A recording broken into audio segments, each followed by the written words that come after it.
నీకంకితం దేవా ఈ జీవితం నీకంకితం.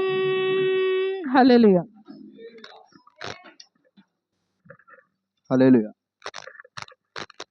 పాస్టర్ గారు పాట పాడిన తర్వాత దైవజనులకు వాక్యాన్ని సమయం ఇద్దాము. ఎందుకంటే మనల్ని ప్రేమించి మనందరికంటే ముందు వచ్చారు అయ్యగారు. దేవుడి స్తోత్రం. పాస్టర్ గారు ఒక పాట పాడిన తర్వాత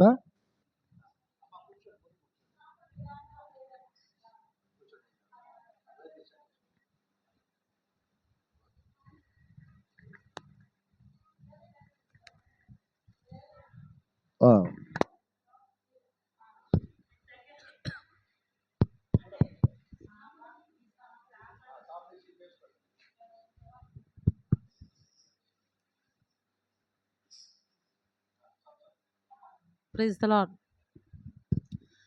పరమా జీవము నాకు నీవా, తిరిగి లేచి నాతోనుండా.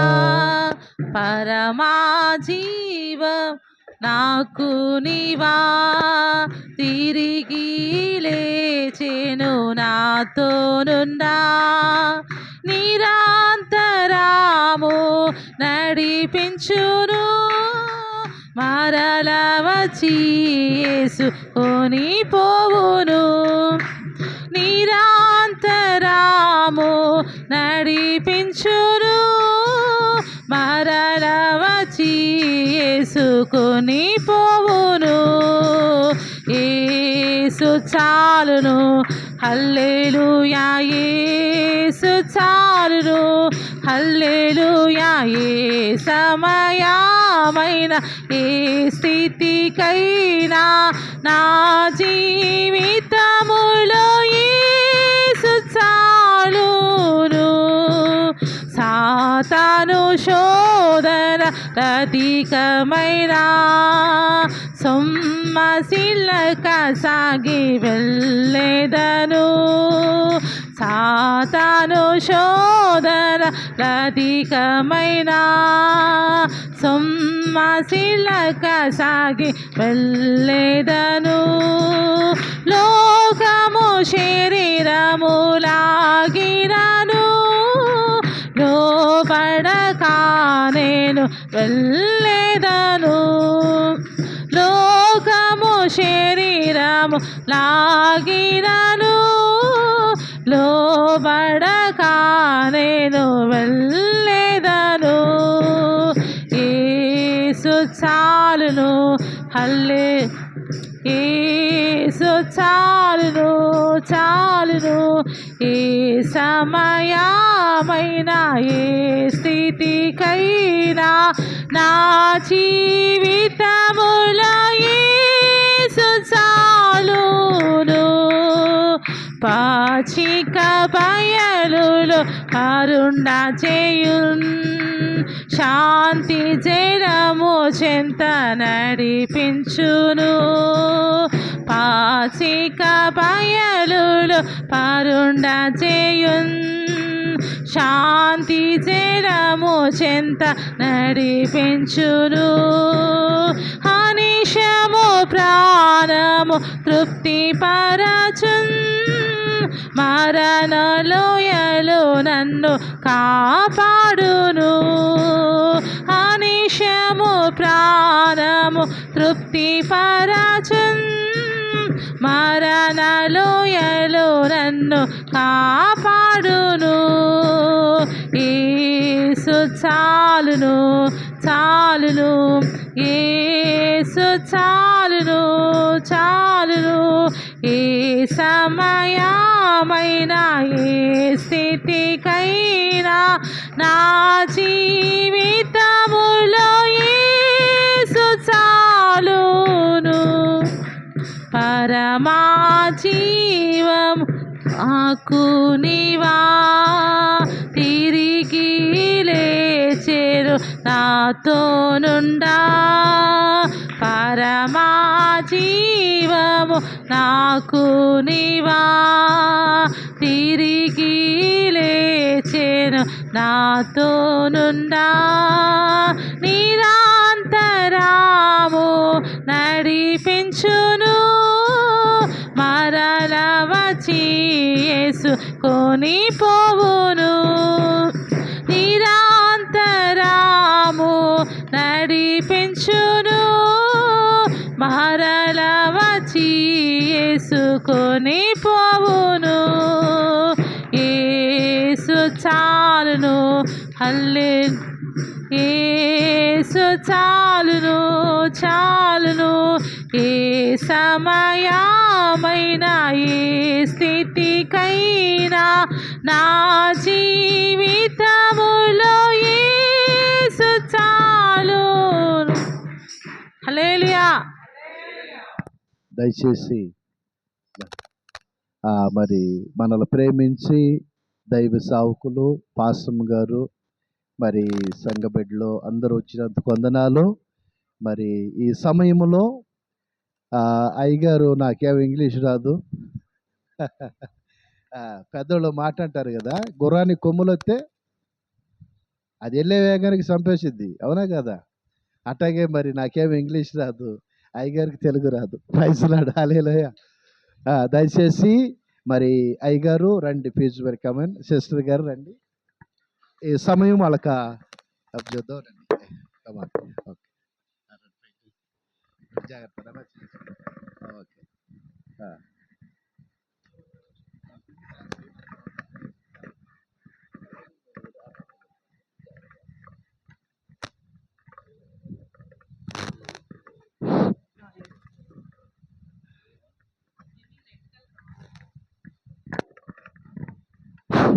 Yes.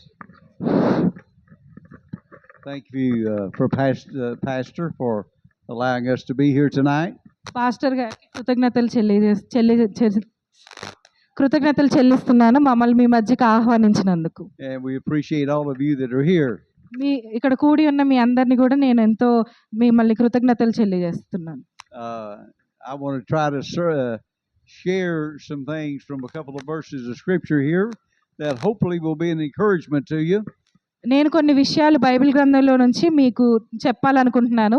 వాటి ద్వారా మీరు కొంచెమన్నా ధైర్యం పొందుకుంటారని ఆశిస్తున్నాను.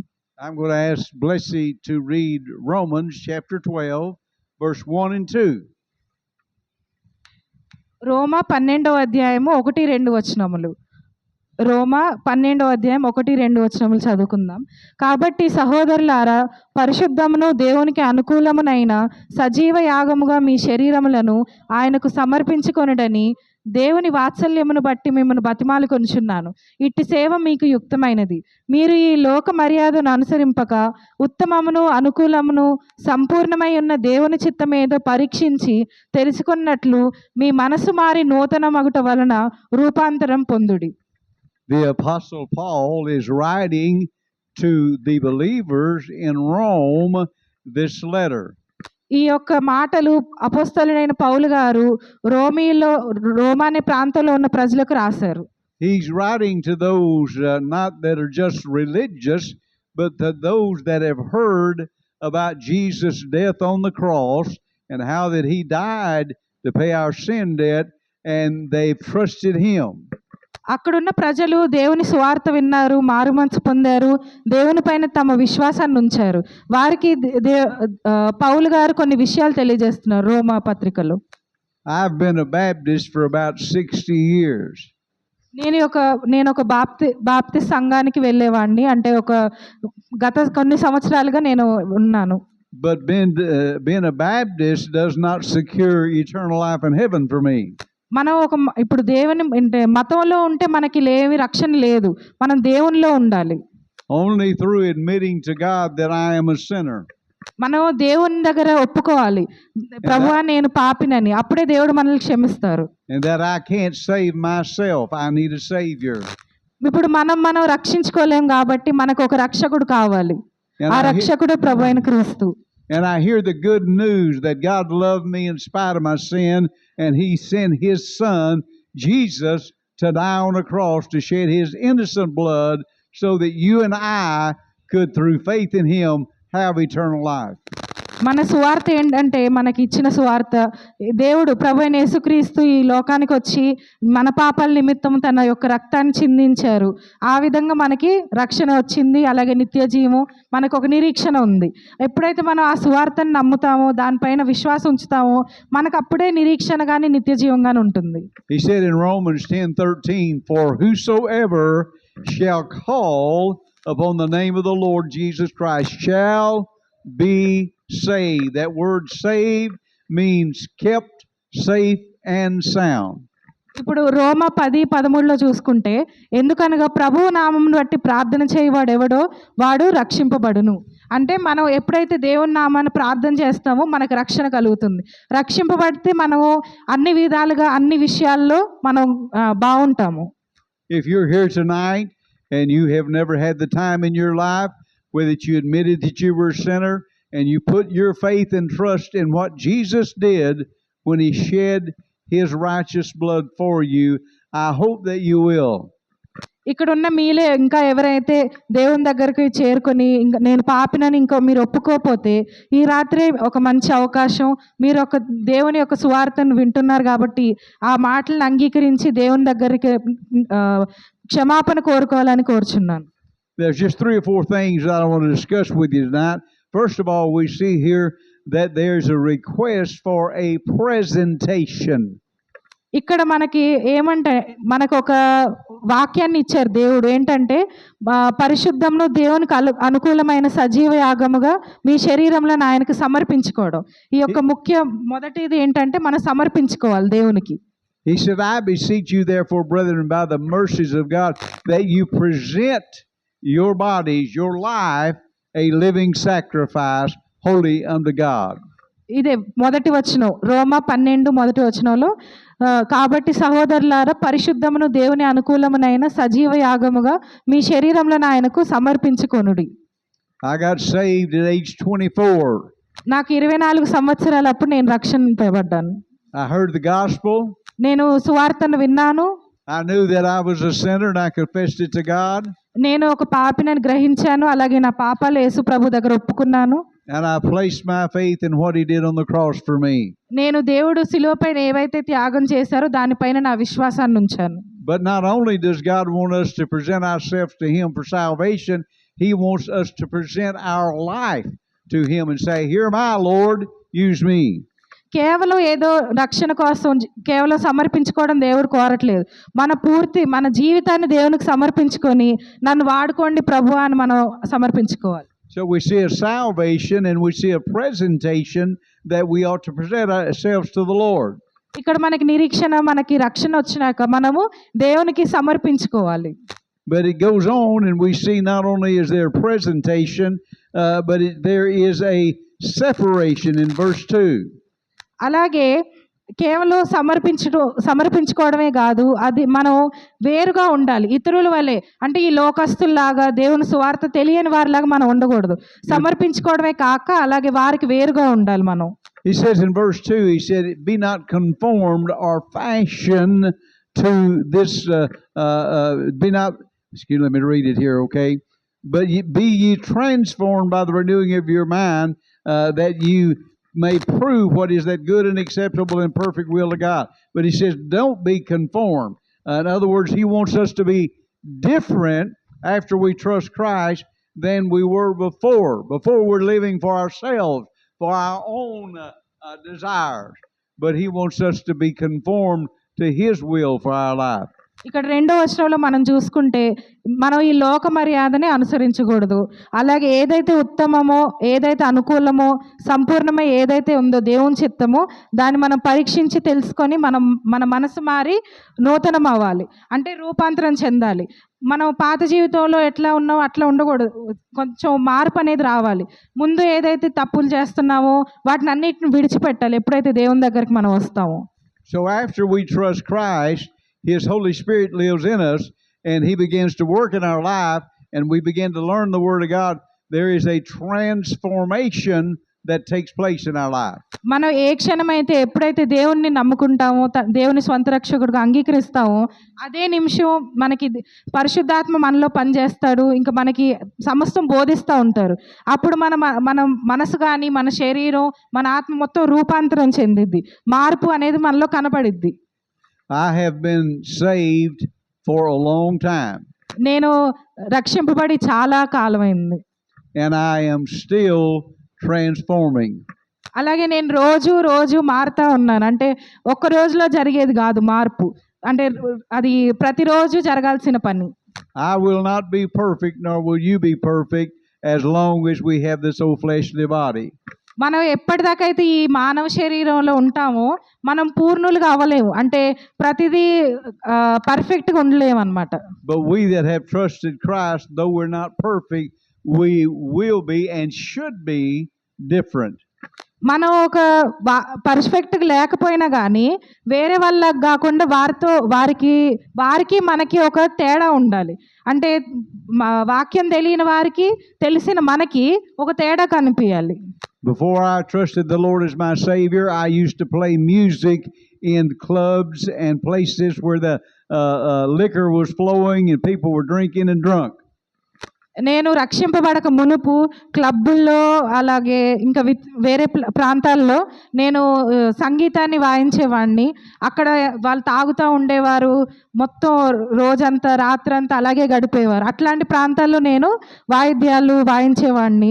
కానీ రక్షింపబడ్డాక ఇప్పుడు అది చేయట్లేదు. నేను When I trusted Christ as my Savior, I stopped going to those places. నేను ఎప్పుడైతే దేవుణ్ణి నా సొంత రక్షకుడిగా అంగీకరించి రక్షణ పొందానో నేను అవి చేయడం మానేశాను. అట్లాంటి ప్రదేశాలకు వెళ్ళడం మానేశాను. My wife and I started going to church. నా భార్య మరియు నేను ఒక సంఘానికి వెళ్ళడం ప్రారంభించాం. We join in America. We have choirs that sing on Sunday morning and Wednesday night, and we started singing in the choir. అక్కడ అమెరికా దేశంలో క్వైర్స్ మనకు ఎలా ఉండిద్దో ఒక అందరు కలిసి పాడుతూ ఉంటారు. వారు సండే మార్నింగ్ అలాగే వెనస్డే నైట్ పాడుతూ ఉంటారు. We started hearing the preaching and teaching of the Word of God, and we began to learn and grow. ఎప్పుడైతే వాక్యం వింటా ఉన్నామో ఆ యొక్క సందేశాలు మాతో ఎంతో మాట్లాడేవి. అలాగే మేము దేవునిలో ఎదగడం ప్రారంభించాం. Then we became teachers, Sunday school teachers. మేము అలాగే క్రమక్రమంగా సండే స్కూల్ బోధించడం ప్రారంభించాం. Now, if you're saved, God may not have you do what He has me to do, because God created all of us different. But I'll tell you this, if you're saved, God will make a change in your life for the better. ఇప్పుడు నా పట్ల దేవుని ప్రణాళిక వేరేగా ఉండొచ్చు, మీ పట్ల దేవుని ప్రణాళిక వేరేగా ఉండొచ్చు. ఎందుకంటే మనందరం ఒకలాగే లేము. అంటే దేవుడు మనందరినీ వేరుగా సృష్టించారు. కాబట్టి ఎప్పుడైతే దేవుడు మనలో పనిచేస్తారో కానీ ఇదివరకటి దానికంటే గొప్పగా వాడుకుంటారు దేవుడు మనల్ని. But He says to us, I beseech you therefore by the brethren, by the mercies of God. ఏమని చెప్తున్నాడంటే ఇక్కడ బతిమాలు కొంచున్నాడు పౌలు గారు ఆ యొక్క రోమా ప్రాంతంలో ఉన్న వారికి. ఏంటంటే దేవునికి అనుకూలంగా మనం ఉండాలి మన జీవితాలు. Jesus Christ was born of a virgin. దేవుడు ఒక కన్యకు పుట్టారు. He did not inherit the sinful fleshly nature that you and I did. మనకున్న మానవ శరీరం అంటే పాపపు ఈ శరీరం దేవుడు పాపపు శరీరం నుంచి రాలేదు. ఆయన ఒక కన్యకు పుట్టారు. He lived for 33 years on this earth. ఆయన 33 సంవత్సరాలు ఈ భూమిపై నివసించారు. And he never sinned one time. ఆయన ఎప్పుడు ఒక్కసారి కూడా పాపం చేయలేదు. If he had ever sinned, he would not have been able to die and pay the sin debt for our sins. ఒకవేళ ఆయన పాపం చేసుంటే ఆయన శిలువ పైన మరణించి మన పాపాలని తుడిచివేసే అంత పని ఆయన చేసేవాడు కాదు. ఎందుకంటే నిర్దోష రక్తమే పాపం నుంచి విడుదల చేసేది కాబట్టి. He never sinned, and he willingly went to a cross and was nailed on a cross and crucified for you and I, that our sin debt might be forgiven. ఆయన ఎప్పుడూ పాపం చేయలేదు. అలాగే ఆయన సొంతగా ఇష్టంతోనే మన యొక్క పాపాలని తుడిచివేయడానికి కోసం తను శిలువమైన మరణించారు. మేకులు కొట్టబడ్డాయి. ఎంతో ఒక బాధని మన కోసం అనుభవించారు. కేవలం ఒకటే ఆయన చిత్తం ఏంటంటే తండ్రి చిత్తం మన యొక్క పాపాలు తుడిచివేయబడాలని. If somebody asks me, what happens to you when you die? Where are you going when you die? ఒకవేళ ఎవరైనా నన్ను అడుగుతారు అనుకోండి, అంటే చనిపోయాక ఎక్కడికి వెళ్తారు, తర్వాత ఏంటి అని ఎవరైనా అడిగితే I will say, I am going to heaven. నేను అప్పుడు చెప్తాను గట్టిగా ఏంటంటే నేను పరలోకానికి వెళ్తానని. And they say, what makes you believe you're going to heaven? నువ్వు దేనిపైన నమ్ముతున్నావు, నువ్వు ఎలా చెప్పగలుగుతావు పరలోకానికి వెళ్తావని అడిగితే And I say, because I've confessed that I'm a sinner and I've put my faith not in my righteousness, but in the righteousness of Jesus Christ. అప్పుడు నేను చెప్తాను ఏంటంటే నేను నా యొక్క పాపాలని ప్రభు అయిన యేసుక్రీస్తు దగ్గర ఒప్పుకున్నాను, ఆయన నాకు క్షమాపణ దయచేశారు. అలాగే నేను నా యొక్క నీతి కార్యాలపైన, నా యొక్క మంచితనం పైన నేను విశ్వాసం పెట్టుకోలేదు, ప్రభువు పైన నా విశ్వాసాన్ని ఉంచాను. ఆయన యొక్క నీతి, ఆయన యొక్క కృపను నేను చేరుకున్నాను, నాకు ఆయన అనుగ్రహించారంటాను. And the Bible promises me when I trusted Christ as my Savior that moment He gave me life eternal. Bible ఏమని చెప్తుందంటే మనం ఎప్పుడైతే ప్రభువుని నమ్ముకుంటామో, ఎప్పుడైతే మనం ఆయన దగ్గర మన పాపాలను ఒప్పుకుంటామో అదే నిమిషాన మనకి దేవుడు రక్షణ ఇస్తాడు, అలాగే నిత్య జీవం మనకిస్తాడు, పరలోక రాజ్యం. And something that is eternal lasts forever. నిత్య జీవం అంటే ఏంటి?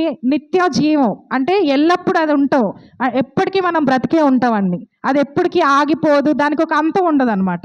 We can't lose it. We might fail in life. I might make mistakes in this old physical body, but I can't lose my salvation because Jesus is the one who paid the price for us to go to heaven. ఇప్పుడు మనం ఈ భూమిపైన తప్పులు చేస్తూ ఉంటాం, అట్లా తప్పులు చేసామని మనకి రక్షణ నిత్య జీవం పోతుందా? లేదు. మనం ఈ చేసే తప్పులు మన యొక్క మానవ శరీరంలో ఉన్నాం కాబట్టి ఈ తప్పులు, ఈ పాపలు సహజమే, కానీ దేవుడు మనల్ని మళ్ళీ క్షమిస్తారు, అలాగే మళ్ళీ మనకి ఆ యొక్క పాపం నుంచి మనల్ని విడిపిస్తారు. కానీ మనకి నిత్య జీవం అనేది ఎల్లప్పుడూ ఉండిద్ది, ఎందుకంటే దేవుడు ఆల్రెడీ దానికి పే చేయాల్సిందంతా పే చేశారు, అంటే దానికి చెల్లించాల్సిందంతా సిలువ పైన చెల్లించారు. And he says in verse 1, I beseech you, that means I beg you, I implore you, brethren, by the mercies of God, that you present your bodies or your life a living sacrifice, wholly acceptable unto me. ఇక్కడ ఏమని చెప్తుందంటే, ఇక్కడ మనం పౌలు గారు బ్రతిమాలుకొంచున్నాడు ఏంటంటే దేవునికి ఇష్టప్రకారంగా, దేవునికి అనుకూలంగా మనం జీవించాలి, అలాగే మన జీవితాన్ని సజీవ యాగంగా ఆయనకి సమర్పించుకోవాలి. In America we have a lot of people, and thank God we have a lot of good Christians, but we have some Christians that the only time they'll come to church is on Easter or on Thanksgiving. ఇప్పుడు America దేశంలో మంచి క్రైస్తవులు, దేవునిలో బలంగా ఉన్నవారు ఉన్నారు, అలాగే కొందరు ఉన్నారు వారు కేవలం ఈస్టర్ రోజు కానీ, వారు జరుపుకునే పండుగ థ్యాంక్స్ గివింగ్ రోజు కానీ, క్రిస్మస్ ఇట్లాంటి పండుగలకే వస్తారు, మిగతా రోజులు రావరు. And we all like to come to church when we're having a big meal. ఎప్పుడైతే గొప్ప విందు జరిగిద్దో సంఘంలో అప్పుడు మాత్రం అందరు రావాలని కోరుకుంటారు. There's nothing wrong with that. Go ahead. దానిలో తప్పేం లేదు, కానీ But going to church is a way of serving God. కానీ మనం సంఘానికి వెళ్తున్నామంటే దేవుని సేవిస్తున్నామని అర్థం. He tells us in Hebrews 10:25, we're not to forsake the assembling of ourselves together. Hebrews 10:25. హెబ్రీయులకు రాసిన పత్రిక 10వ అధ్యాయం 25లో మనకి చూస్తే, ప్రేమ చూపుటకు, సత్కార్యం చేయుటకు ఒకనొకడు పురుకొల్పడం. అలాగే మనం సంఘానికి వెళ్తున్నప్పుడు, అంటే దేవుని రాకడ సమీపించే వరకు మనం ఇలాగ మందిరం అంటే ఒక కూడుకోవడం, అందరం ప్రార్థించుకోవడం ఇది మానొద్దని చెప్పారు, దేవుడు మనకు ఆజ్ఞాపించారు. I'm not going to church because I'm trying to get to heaven. I'm going to church because of the fact that Jesus had mercy on me, and I'm going to heaven because of what he did for me. నేను కేవలం అంటే పరలోక రాజ్యానికి చేరాలి అని కాదు, దేవుడు already మనకి పరలోక రాజ్యం ఇచ్చారు, కానీ సంఘానికి వెళ్ళడం వల్ల మనం ఆయనకి మన సమయాన్ని ఆయనకి కేటాయిస్తున్నాం, అంటే ఆయన సేవించడానికి మనకు ఒక మంచి అవకాశం అన్నమాట. Titus 3:5 says, not by works of righteousness which we have done, but according to his mercy he saved us. He saved us. Titus 3:5. తీతుకు రాసిన పత్రిక 3:5లో మనం చూసుకుంటే, మనం నీతిని అనుసరించి చేసిన క్రియల మూలముగా కాక తన కనికరము చొప్పుననే పునర్జన్మ సంబంధమైన స్నానము ద్వారాను పరిశుద్ధాత్మ మనకు నూతన స్వభావం కలుగు చేయటం ద్వారాను మనలను రక్షించాను. అంటే మనం చేసిన నీతి క్రియల వల్ల, నీతిని అనుసరించడం వల్ల మనకి రక్షణ లేదు. అంటే దేవుని కనికరం వలన, దేవుని కృప వల్లనే మనకి రక్షణ అనుగ్రహింపబడింది. If the mercy of Jesus Christ hanging on the cross, his side pierced, his blood shed, if that mercy to redeem us and give us eternal life will not motivate us to serve the Lord, nothing will. ఒకవేళ మనకి ప్రభు అయిన యేసుక్రీస్తు ఏ విధంగా మృతులయ్యారు అంటే, అవన్నీ ముళ్ళ కిరీటం పెట్టడం కానీ, మేకులతో ఆయన కాళ్ళు చేతులు కొట్టబడ్డాయి, ఇంకా ప్రక్కన బల్లెంతో పొడవబడ్డాడు. వీటన్నిటిని చూసి కూడా దేవుని సేవించాలనిపించకపోతే మనల్ని ఇంక ఏది మనకి అట్లా అనిపించదు. అంటే అంత గొప్ప పని చూసి కూడా మనకు ఆ ప్రేరేపణ రాకపోతే అది చాలా కష్టమైన పరిస్థితి. My challenge to you, if you've never trusted in the blood that Jesus shed for your eternal salvation, eternal life, then I challenge you to do that. If you are saved, I challenge you to remember his mercy, that he died on the cross for you, and let that motivate you to serve him faithfully. Thank God for you. Thank you, Pastor, for letting me preach tonight. You come and take over. We'll pray and I'll turn it over to you, okay? Heavenly Father, I pray that you'd bless this congregation. Okay. I pray that you would bless, and I pray that if there's any decisions that need to be made for salvation, eternal life, that people would do that. If we that are saved, Lord, need to get some things right with you, we pray that we would do that tonight. We ask you to bless and be glorified by the service. In Jesus' name we pray. Amen. అయ్యగారు ఏమని చెప్పారంటే చివరిలో, నేను మీ అందరికీ ఒక సవాలు వేస్తున్నాను. అంటే ఇంకా ఎవరైతే దేవుని స్వార్థకి అంటే అంగీకరించలేదో ఇది ఒక మంచి సమయం. అంటే దేవుని వార్తను విన్నారు కాబట్టి మీ యొక్క హృదయాలను ఆయనకు అర్పించుకోవాలి. అలాగే ఎవరైతే రక్షింపబడ్డారో వారు ఏం చేయాలంటే దేవుడు చూపిన కనికరాన్ని జ్ఞాపకం చేసుకోవాలి. అలాగే ఆయన మేళ్ళను బట్టి, ఆయన చూపిన ప్రేమను బట్టి మీ జీవితం పట్ల జ్ఞాపకం ఉంచుకొని ఆయనకి చేయగలిగిన చేయాలి. అంటే సువార్త ఇంకా ప్రకటించాలి, అనేకులకి ఈ యొక్క రక్షణ కార్యాన్ని బట్టి వారికి బోధించి వారిని కూడా దేవుని తట్టు తిప్పాలి. అలాగే మనం చేయగలిగింది ఏదో ఆయన ఒక మహిమ కోసం చేయాలి. మనం చేసే ప్రతిదాని ద్వారా ఆయనకు మహిమ రావాలి. అలాగే ప్రార్థన చేశారు అయ్యగారు, అంటే మన యొక్క జీవితాల వల్ల అనేకులు దేవుని తెలుసుకోవాలి. మన జీవితం ఒక మార్చబడిన జీవితం, రూపాంతరం పొందిన జీవితంగా ఉండాలి. ధన్యవాదాలు.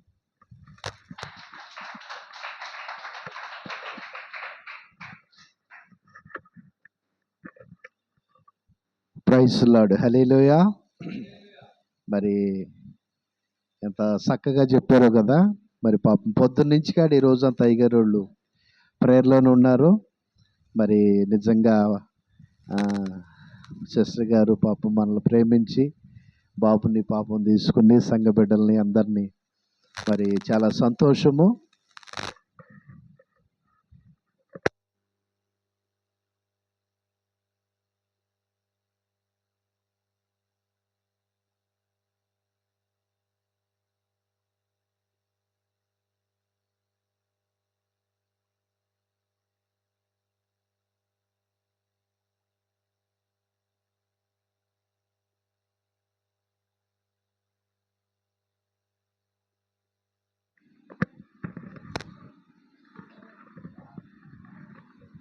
Come on, run.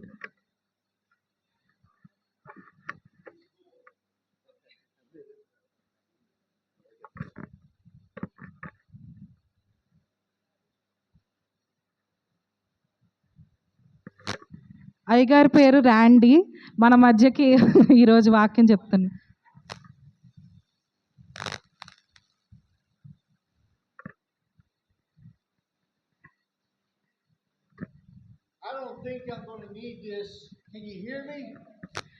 మైక్ నాకు అవసరం లేదు అనుకుంటున్నాను, ఎందుకంటే నా స్వరం గట్టిగా వినిపిస్తుంది మీ అందరికీ.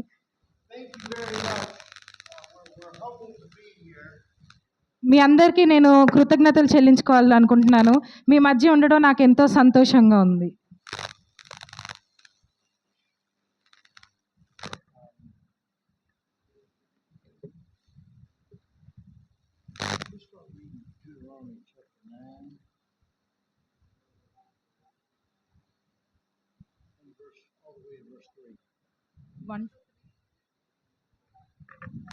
ద్వితీయోపదేశ కాండము 9వ అధ్యాయము 1-3 వచనములు. ద్వితీయోపదేశ కాండము 9వ అధ్యాయము 1-3 వచనములు. ఇశ్రాయేలు వినుము, నీకంటే గొప్ప బలము గల జనములను, ఆకాశమంటూ ప్రాకారము గల గొప్ప పట్టణములను స్వాధీనపరచుకొనుటకై నేడు నీవు యోర్దానును దాటబోచున్నావు. ఆ ప్రజలు గొప్పవారు, ఉన్నత దేహులు, వారు నీవు ఎరిగిన అనాకీయుల వంశస్థులు. అనాకీయుల ఎదుట ఎవరు నిలువగలరు అను మాట నీవు వింటివి గదా. కాబట్టి నీ దేవుడైన యెహోవా తానే దహించు అగ్నివలె నీ ముందర దాటిపోచున్నాడని నేడు నీవు తెలుసుకొనుము. ఆయన వారిని నశింపజేసి నీ ఎదుట వారిని కూలద్రోయును. యెహోవా నీతో చెప్పినట్లు నీవు వారిని వెళ్ళగొట్టి వేగమే వారిని నశింపజేసెదవు.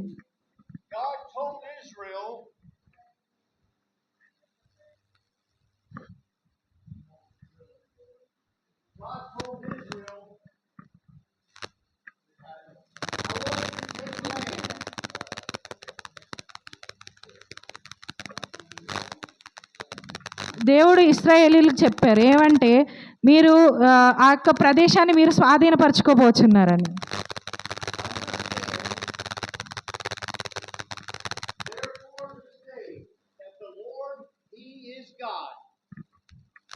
ఈరోజు మీరు తెలుసుకోండి ఏంటంటే, దేవుడే అంటే ప్రభువే యెహోవాయే దేవుడని మీరు తెలుసుకున్నట్లు మనకి ఆ యొక్క ప్రాంతాన్ని మనం స్వాధీనపరచుకుంటామని చెప్తున్నారు.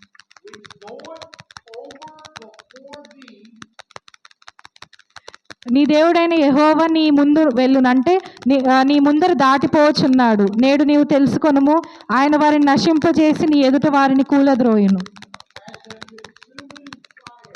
ఇక్కడ ఏమనుందంటే, యెహోవా తానే దహించు అగ్ని వలె నీ ముందు దాటిపోచున్నాడు.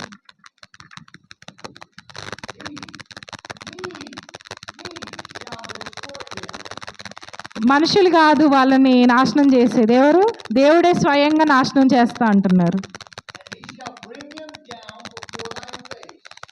వారిని నీ ముందు అంటే వారిని ఓడించేస్తారని, నీ ముందుకు వాళ్ళని ఓటమి పొందిన వారిగా నీ ముందు చేస్తా అంట.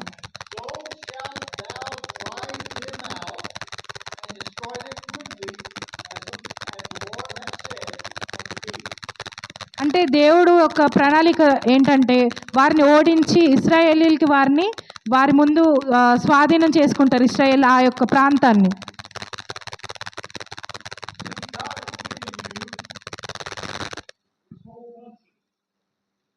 దేవుడు మనకి ఈ యొక్క భారతదేశాన్ని ఇచ్చారు.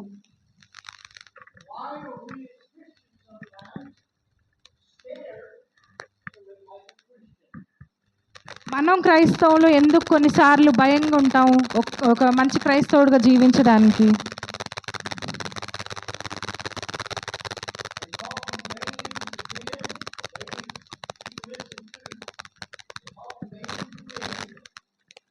నేను ముఖ్యంగా ఇక్కడున్న మగవారితో మాట్లాడుచున్నాను, ఆడవారు మీరు కూడా వినొచ్చు.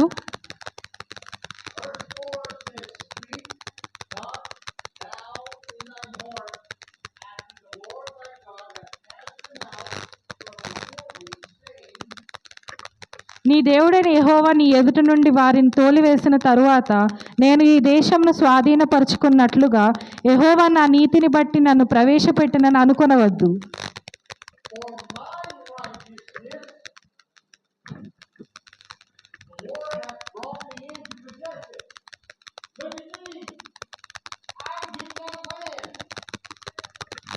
ఏమనుందంటే ఇక్కడ అంటే ఈ ప్రజలు వారి సొంత చేసిన క్రియల వల్ల వారికి ఆ యొక్క ల్యాండ్ రాలేదు. దేవుడు చేసిన పని వల్ల ఎప్పుడైతే దేవుడు వారి దేశంను స్వాధీనపరుచుకున్నట్లుగా నా నీతిని బట్టి నన్ను ప్రవేశపెట్టినని అనుకొనవద్దు. ఈ జనముల చెడుతనమును బట్టియే యెహోవా నీ ఎదుటి నుండి వారిని వెళ్ళగొట్టుచున్నాడు. అంటే ఈ ప్రజలు చేసిన దాని గురించి కాదు, ఆ యొక్క ప్రజలు ఎవరైతే ఆ ప్రాంతంలో ఉన్నారో వారి యొక్క చెడుతనం విస్తరించడం వల్ల దేవుడే నాశనం చేశారు వారిని.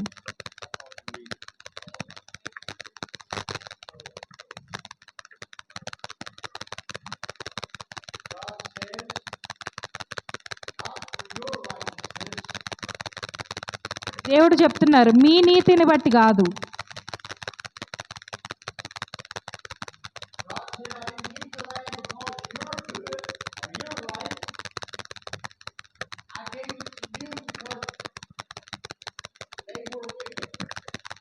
ఇందాక నేను చెప్పిన విధంగా మీకు ఈ ప్రాంతాన్ని మీ నీతిని బట్టి మీ యొక్క గొప్పతనాన్ని బట్టి ఇవ్వట్లేదు, కానీ అక్కడ నివసించుతున్న ప్రజల యొక్క చెడుతనం వల్ల మీకు ఆ ప్రాంతాన్ని ఇస్తున్నాను. వారిని ఆ యొక్క కారణం వల్ల నాశనం చేయవలసి వచ్చింది.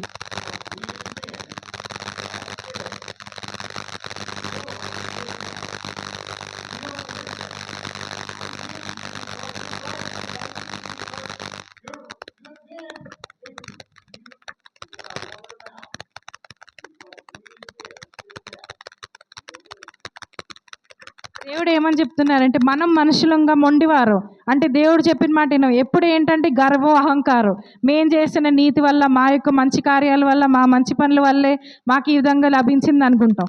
కానీ దేవుడు ఇక్కడ స్పష్టంగా చెప్తున్నారు, మీరు ఈ మాట అనొద్దు. మీ యొక్క మంచి పనుల వల్ల వచ్చింది, మీ నీతిని బట్టి మీరు ఆ యొక్క ప్రాంతాన్ని స్వాధీనపరచుకొనొద్దు అని అనొద్దు. అది కేవలం నేను చేసిన పని, వారి యొక్క చెడుతనం వల్ల నేను మీకు అప్పగించాను వారిని అంటారు. 6వ వచనం చదువుకుందాం.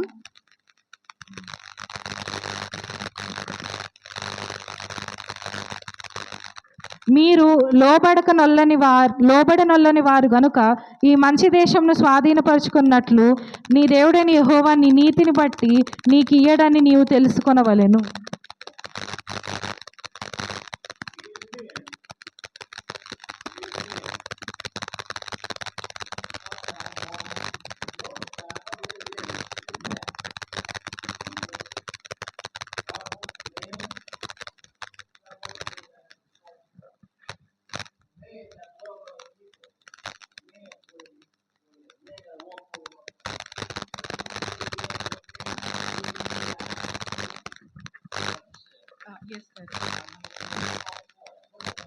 దేవుడు ఇక్కడ ఏమని చెప్తున్నాడు, మనుషులంగా మనం లోబడి నొల్లని వారం, కానీ దేవుడు మన యొక్క హృదయాల్ని అంటే మృదువైన హృదయంగా, ఇతరుల పట్ల జాలి, ప్రేమ, కనికరం కలిగిన వారంగా మనల్ని ఉండాలని కోరుకొంచున్నారు.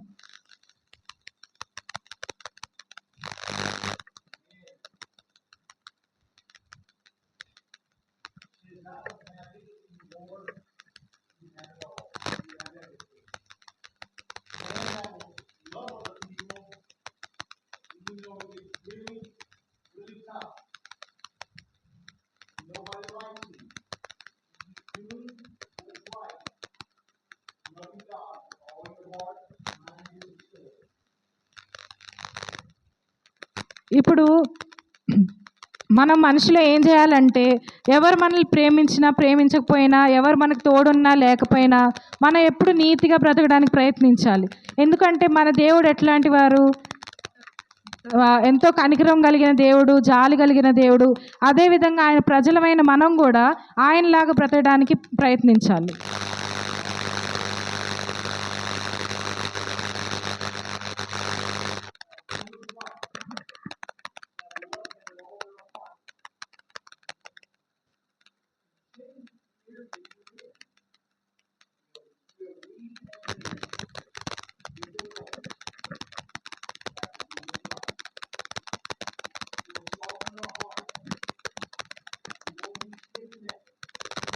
దేవుడు మనల్ని ఏమని కోరుకొంచున్నారంటే, మనం లోబడని వారంగా ఉండకూడదు, దేవుడు చెప్పిన కట్టల్ని ఆజ్ఞలను లోబడి ఎలాగైతే దేవుడు ఇట్లాంటి మనుషుల కోసం ఎదుగుచున్నారనమాట.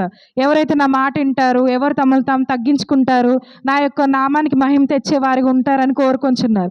మనం మనుషులు ఎప్పుడు దేవుణ్ణి ఆయన మాటలు వినకుండా ఆయన ఆయన చెప్పిన ఆజ్ఞలు కానీ కట్టడలు కానీ వినకుండా ఆయనకు వ్యతిరేకంగా ఉంటున్నాం. కానీ దేవుడు ఏంటి, ఎప్పుడు నా మాట వింటారా అని ఎదురు చూస్తూ ఉంటున్నారు దేవుడు.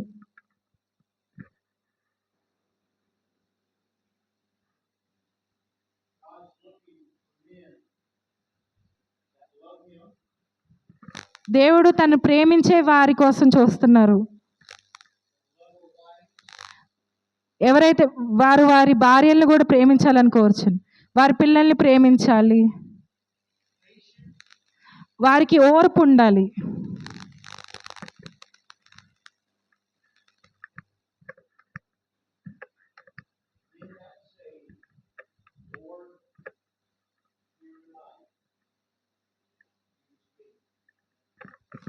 మనం మనుషులుగా ఏం చెప్పాలంటే, ప్రభువా నేనున్నాను, నన్ను వాడుకోండి అయ్యా అని మనం దేవునితో చెప్పాలి.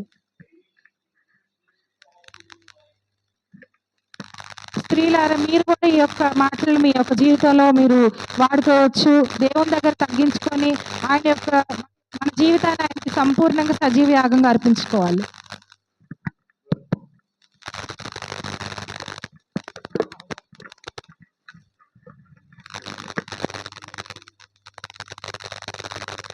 ఈ మాటలతో ముగిస్తున్నారు అయ్యగారు. Praise the lord. హల్లెలూయా.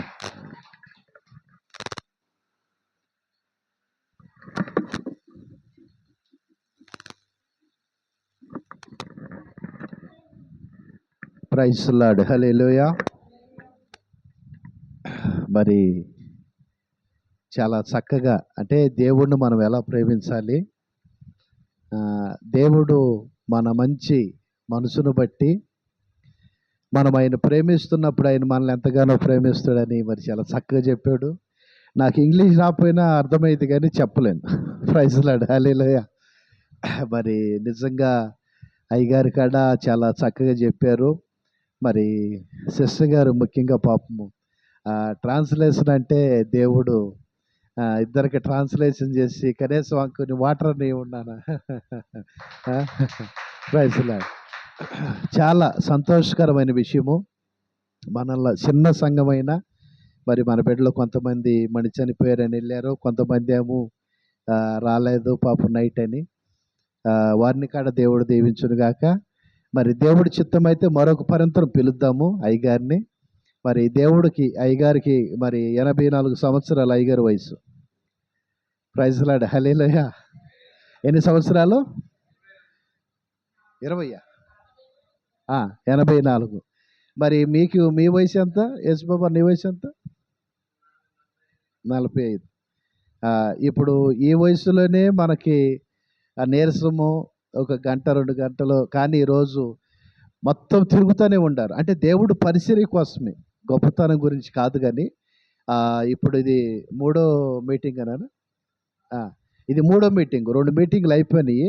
3వ మీటింగ్కి ఆయన ఓపికకి మనం మెచ్చుకోవాలి. Praise the lord. హల్లెలూయా. చాలా ఓపిక ఆ వయసులో, మరి నిజంగా అంత ఓపిక కలిగి మనల్ని ప్రేమించి మరి వచ్చి మందిరానికి అందరికంటే ముందు వచ్చారు. నేను భయపడ్డా. మా వాళ్ళు 9:30 కనీసం 9 లోపు అన్నారంటే 8:30 కంటే 10 అవుతున్నా రావట్లేదని నాకు కొద్దిగా భయం వేసి అందరూ ఫోన్ చేశా. కొంతమంది ఏమో నీళ్ళు వస్తున్నాయి అని అన్నారు, కొంతమంది దూర ప్రాంతంలో. మరి మన బిడ్డ ప్రభుకుమారి కాడ వాళ్ళ బంధువులు ఎవరు చనిపోతే వెళ్ళింది. మరి దేవుడు వారందరూ దీవించుడుగాక. మరి అలాగే సిస్టర్ గారు, సరే అయితే నేను ఒక పల్లవి ఒక శరణం పాట పాడతాను. ఈ పాట పాడేటప్పుడు మీరందరూ మా పిల్లల కడలేసి ఇటు వచ్చి నిలబడితే మనం చిన్నగా ఆరాధన చేద్దాం. లేచి ఇటు రండి, నిలబడండి. అమ్మ మీరు కాడ స్త్రీలు లేచి నిలబడండి, అందరు లేచి నిలబడదాము. ఆ చిన్న పాట పాడుతున్నప్పుడు మరి